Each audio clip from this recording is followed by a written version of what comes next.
Welcome to episode 8 of Becoming the Man. I'm your host, Eric Finister. Thank you for joining in, listening, watching, liking, subscribing, commenting. Thank you for all that. Let's dive right on in. You guys know me. I don't like to waste any time. Let's dive in. Today's topic: what does it mean to be a man in 2026? What does it mean to be a man in 2026? Now, let's take it back. Let's take it way, way, way back. Back in the day, our grandfathers, our great great grandfathers, our great great great grandfathers, they grew up in a time where they were the ones to go out and work while the wife stayed home, cooked, cleaned, took care of the kids. That's all they knew, right? And then as time progressed, something happened, something switched. Women, started to work, right? They started to have a voice, right? They started to challenge society. They started to push feminism. They wanted to do things that men could do. Now let's fast forward to 2026, right? And this has been, a gradual progression for women. Now, we'll say that this is no attack on women by no means at all. I was raised by a strong Black independent woman with no father figure in the house. And I watched her raise her own 5 kids, and then she took in an additional 5 kids, right? And I wouldn't be the man I am today if it was not for her. Okay, so this is not an attack on women at all. Okay, but being a man in 2026. We live in a time where now women are thriving, right? They are the breadwinners, right? Um, we see them in corporate America. We see them doing jobs that we wouldn't have necessarily seen them do back in the day. They are now firewomen, police women, right? Even athletes, all of that. That's just the times that we are in. But let me say this. Women have pushed feminism so much that masculinity is now seen as being toxic, when that's definitely not the case. We live in a culture where now it's man versus women. Man versus women. Everything I see down my timeline, I'm on Instagram, I'm on Facebook. Man versus women, man versus women. Oh, I don't need a woman. I don't need a man. Quite frankly, men and women, we need each other. I honestly believe it's a spiritual thing because I believe that the enemy wants to push feminism so much so to where a woman says she doesn't need a man. And then kids be raised up without fathers. Fathers are missing out the home. Women become so independent that they don't know how to submit to the man. Ouch, that hurt, doesn't it? I know, but it's okay. We live in a society where if the man isn't making X amount of money, he isn't deemed as a man, right? If he's lacking in certain areas, he's not a real man. Let me kill that noise right now for all my men that are listening.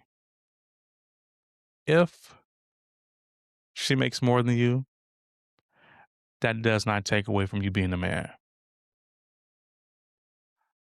If she has college degrees behind her name and all you have is a high school diploma, that does not make you any less of a man. I want you to understand that. It's bigger than that. Then you may even pose the question, well, if I'm making more than my husband, or if my wife is making more than me, How am I the head of the household? It goes beyond money. When we look back in the book of Genesis, right? God put Adam in a deep sleep, took a rib, formed her to be his wife, Eve, to be Adam's helpmeet, right? To be his helpmate. We don't know what help men need, right? We all need different types of help. We all have different weaknesses. Let me share this. One of my struggles have always been finding a job. That's been my biggest struggle down through the years. And it's not that I don't want a job. It's not that I wasn't looking for a job. It's not any of that. I mean, I've applied to so many jobs in the past, so many entry level positions, and constantly getting the email. Oh no, we decided to go somewhere else. Sorry, but unfortunately, but continue to apply. No, a man sees that over and over and over, right? If a man gets rejected over and over and over, after a while, depression creeps in, right? This is things that men don't really talk about. Depression kicks in. Now it's like, why even bother? You know, it's always something. I send this application, but nothing. And what happens is that we begin to lose motivation, drive, will, and then that pushes us into trying to figure out things our own. Well, you know what? I can't get a job. I'm gonna start selling drugs. I'm gonna steal. I'm gonna rob a bank. You know, uh, and then living in today's society, you know, everything on social media will make you want to take your life because of what's being shown. Because if you're not making X amount of money, you're not a real man. We live in 2026. Gas prices at almost $8, $9, $10 a gallon. So, I mean, I need you to help it make sense because we live in a time where unless a man is making 6, 7, 8 figures, you're going to have to go 50-50. That's just what it is. And that's something that's really, really frowned upon. And I don't understand why. Me personally, I was just telling my wife this, my goal is obviously to put her in a place where she does not have to work at all. That's my goal. That's my dream. That's my prayer. That she only will have to work if she wants to, if she's bored. But I'm not making 6 figures, 7, 8 figures yet. I'm not there. So guess what? We have to go 50-50. And going 50-50 does not make me any less than a man. It does not make me not be the head of the household, despite what culture said, despite what's shown on social media, despite any of that. But a lot of times, like I said, men, we get judged for what we don't have, for what we're lacking. Social media is quick to pin man versus women.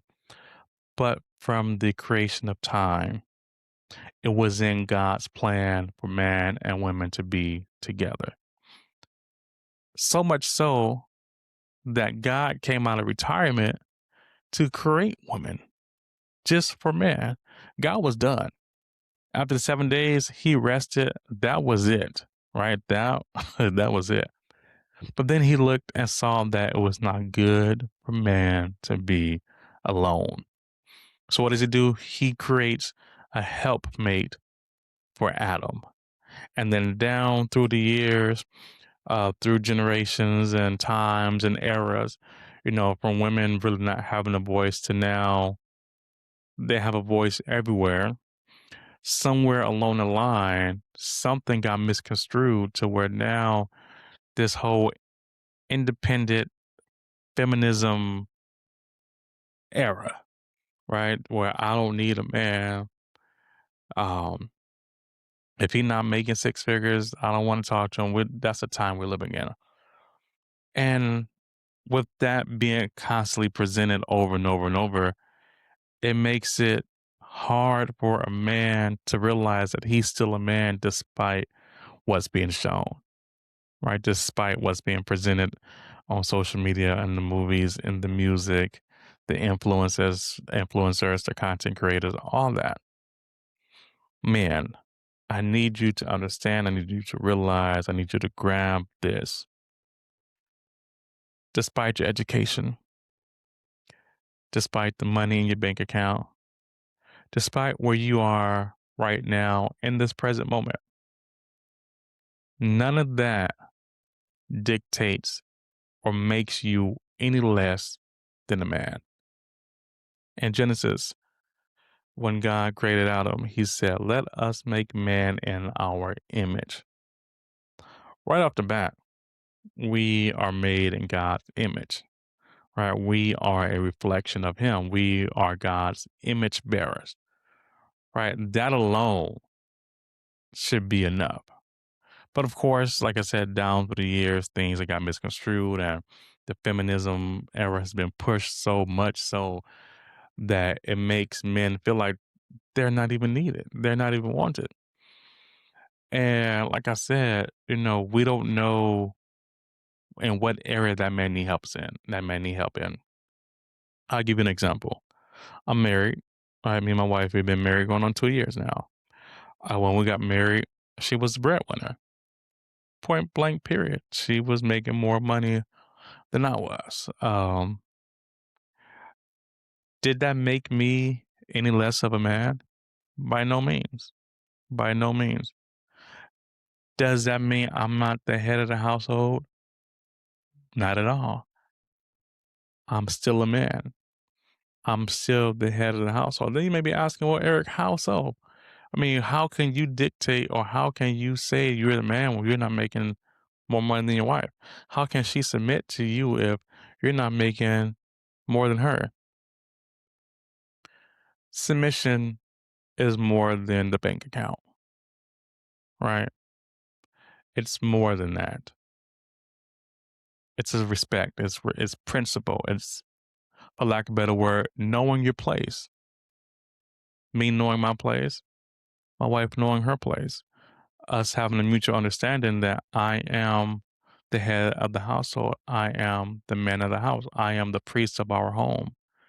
Right. So even if she's making 6, 7, 8, 9, 10 figures, and I'm just making $60,000 a year, that does not make me any less than a man.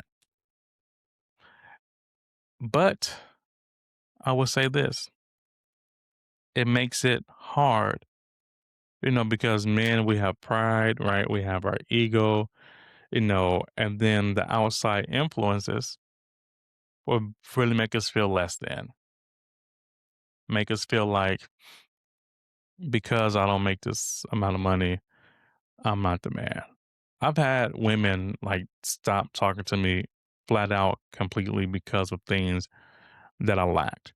They met me at I met different women at different places in my life and some things I just didn't have. And being judged right off the bat because of what I'm lacking, that does not take away from me being a man. I heard a comedian once say, only women, children, and dogs are loved unconditionally. Women, children, and dogs. Men, we're only loved under the condition that we can provide. And in a lot of ways, I agree with that because we see it. We see it everywhere. At the same time, I disagree with it because not all women are the same. Not all women are like that, you know. But when a man constantly sees on social media, constantly seeing in the movies and everywhere, that if I don't have this or that or this or that, then I'm not a man. And that's not the case. And what happens, depression, right?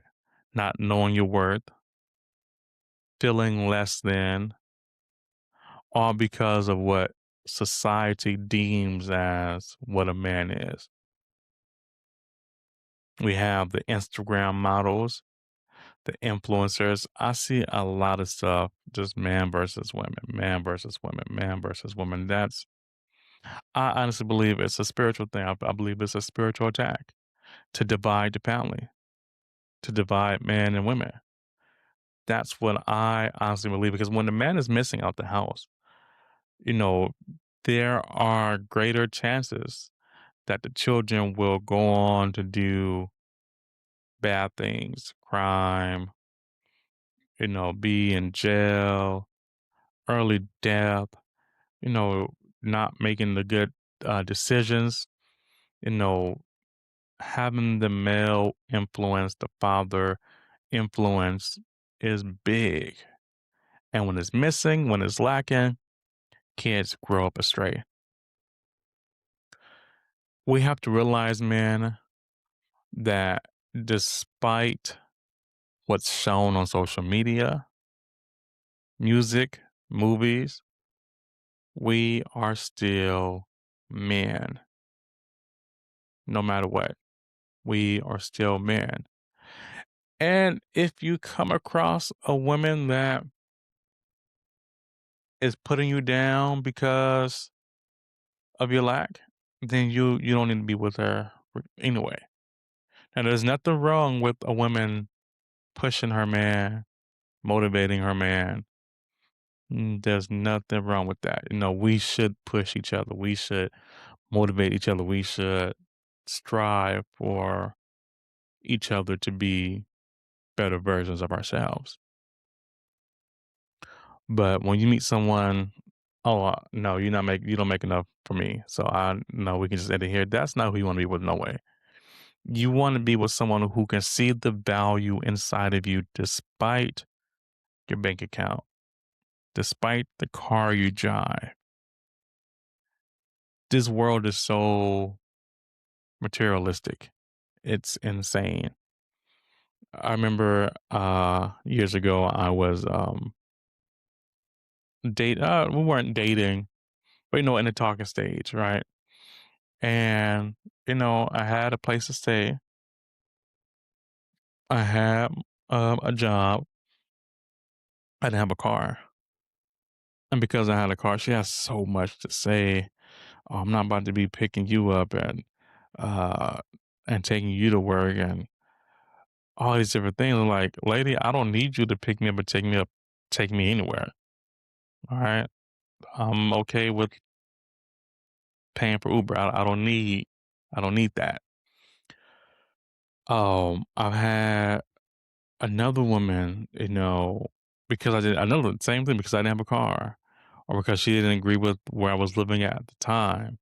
Um, it's like she was we were together and then we were broken up. We were together, we were broken up together, broken up all in 2 months time.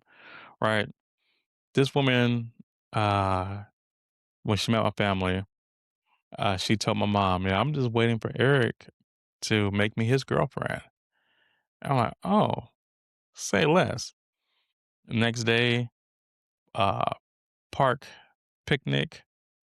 I like to do the romance thing, with I don't drink, so the apple cider, the charcuterie, and, all those type of things, the grapes, and the handwritten letter, asking to be my girlfriend. All right. 3 days later, she breaks up with me because of the things I lacked, which she already knew. Having to deal with things like that as a man can be tough because then we battle with, okay, am I even worthy enough? Do I even deserve love, marriage, a woman relationship? This is why I truly, honestly believe it's a spiritual attack on families to divide men and women to where in a single household, and then children grow up the same way. That's what I honestly believe. But men, it's okay. I come to encourage you to tell you it is okay if you are where you are. And here's the thing. I'm gonna even say this. If you never make more than your wife, if I never make more than my wife financially, that does not mean that I'm not a man, that I'm not the head of the household. If I never reach six figures, I'm still a man. I was still made in God's image. He still has given me dominion and authority. You're still my helpmate. Right? There's still a level of respect and trust and honesty and loyalty. Once I learned this from my brother. It's back a couple of years ago. I was dating somebody. He's like, Eric, once you realize all that you offer and all that you bring to the table, you won't settle for anything less than what you deserve. And that moment has stuck with me, you know, up to this point. You know, I won't settle for anything less than I deserve. And then I know some of you might be listening. Well, some men are out there that just want to mooch off the women, want a sugar mama, want a cougar. Unfortunately, hey, that's the times that we live in. And I will hope women that are listening or watching, if you do come across a man that's like that, that you have discernment, you have sense enough to not be with that type of man. Um, and likewise for men, same way. You don't want a gold digger, right? You want someone of substance, someone that's bringing something to the table more than sex. A lot of times we'll stay with a person just because the sex is mind blowing. Sex gets old. After your 30, 45 minutes, pleasure time, then what?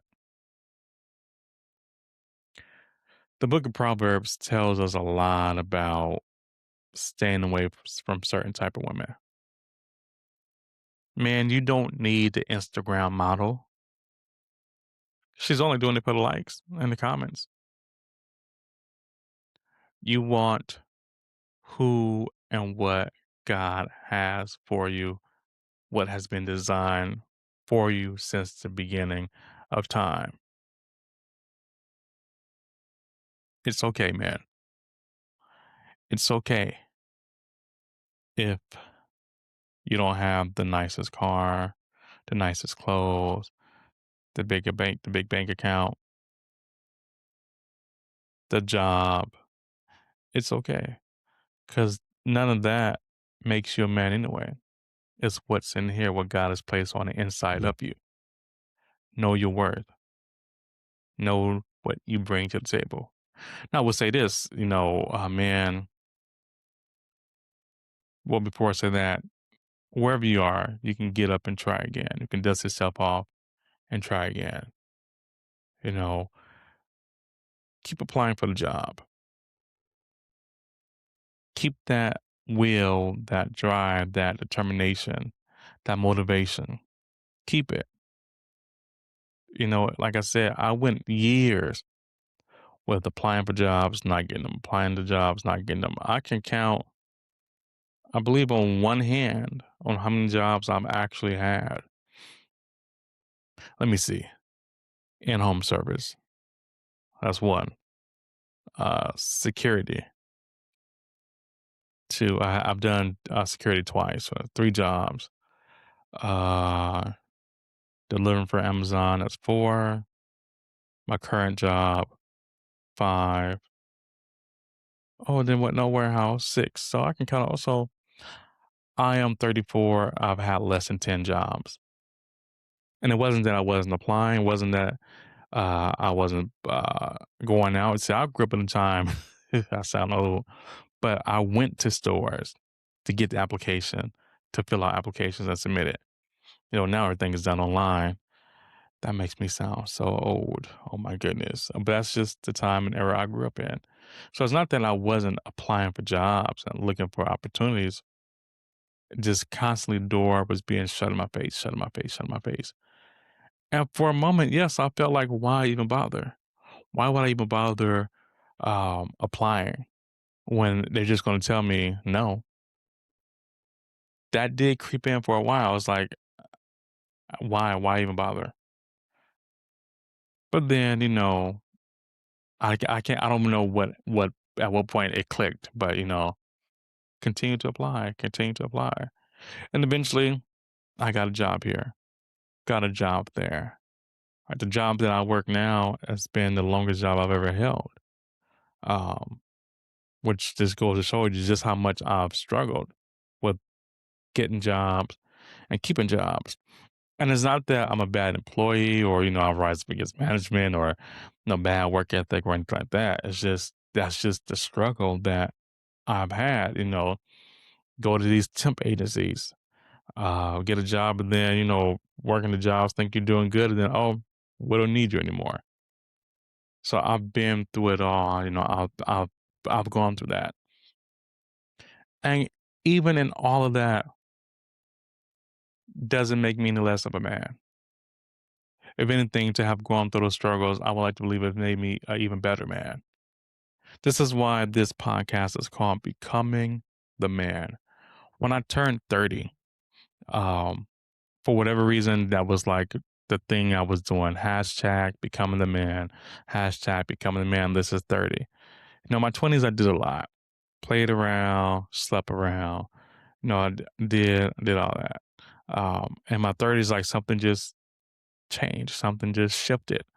Um, so that's where I got becoming the man from because after I turned 30, I was like, this is becoming the man. And then after that, my pastor, she wanted me to start a men's ministry at the church. Okay, perfect name, Becoming the Man. Um, and then years later, Becoming the Man Project podcast is what I'm doing today. And this is just to encourage, to uplift, to motivate the men out there, that have been judged for their lack, that don't feel like they're worthy, that feels useless, that feel like they have no purpose. You have purpose. You matter. You are important. Despite what culture says, despite what family and friends and society says, you matter. You are important. And don't let the no's weigh you down. I know it hurts. I know it's uncomfortable. I know it don't seem fair, but don't give up. Keep fighting. Keep going. Keep trying. And I know it's hard. I've been there, but keep going. And I want to say my relationship with God is what really helped me in those difficult times. Going to God. I remember times, crying in the shower, talking to God about things I was dealing with. And I would see Him just fix things for me, turn things around for me. Um, so, like in the previous audio, in the previous clip episode, I said it all starts with having a relationship with God. Then you might even say, well, why have a relationship with God if I'm gonna have to go through that stuff? I would rather go through with God than have to go through without Him. Because it's so much better having Him on your side than to not have Him. That's just what it is. So, what does it mean to be a man in 2026? For one, man, we were created in God's image, right? We are the image bearers of God.